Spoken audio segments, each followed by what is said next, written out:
5. Is God now shrivelled and grown old?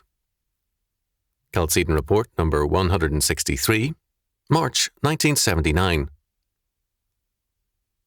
Blasphemy often loves to present itself as a new and higher truth, and therefore the true way.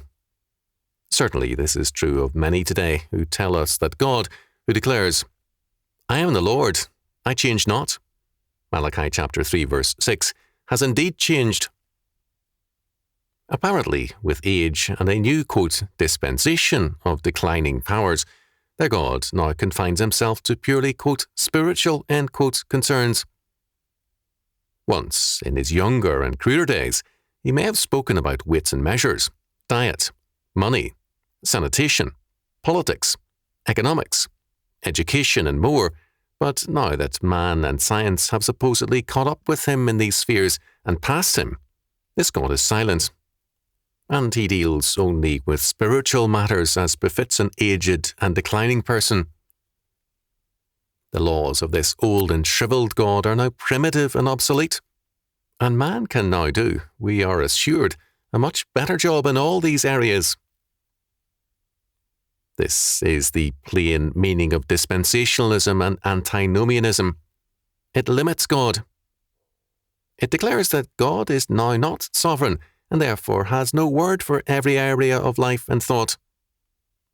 These people, in effect, believe in an aged and old God, who is for old or retreating people whose only thought is to leave the world, not to exercise dominion under God over it as their necessary service.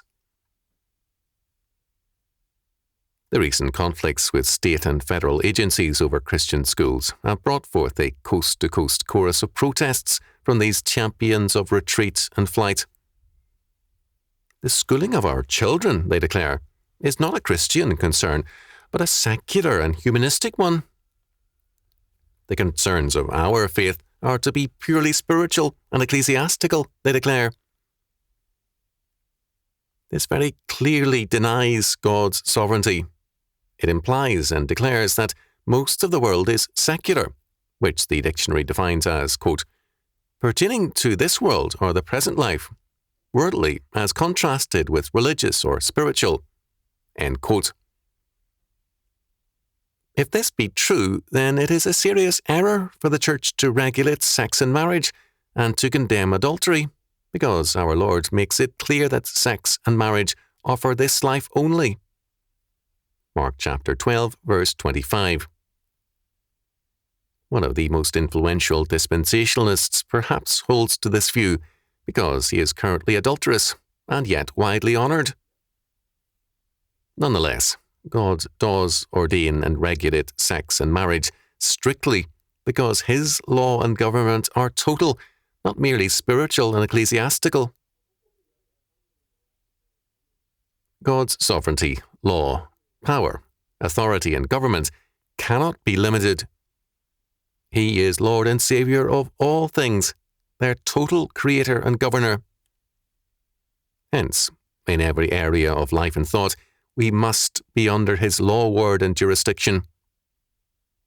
There is no sphere of life, nor any area of activity which is outside God's jurisdiction. Man can never step outside of God's government and law to create a purely humanistic area of government and law wherein man is sovereign. At no point in man's life or in all creation can we say, here God's government and sovereignty stop or abate, and here man's word, sovereignty, and government take over. All such thinking, however spiritual it professes to be, is a radical compromise with humanism. It is an assertion of the tempter's principle that man is somehow, somewhere, and in some way entitled to be his own God, knowing or determining for himself what constitutes good and evil. Genesis chapter 3, verse 5. Such a view is original sin, whether in the mouth of Satan or in the mouth of a spiritual pastor. God is alone the Lord, in all things, over all things, and everywhere.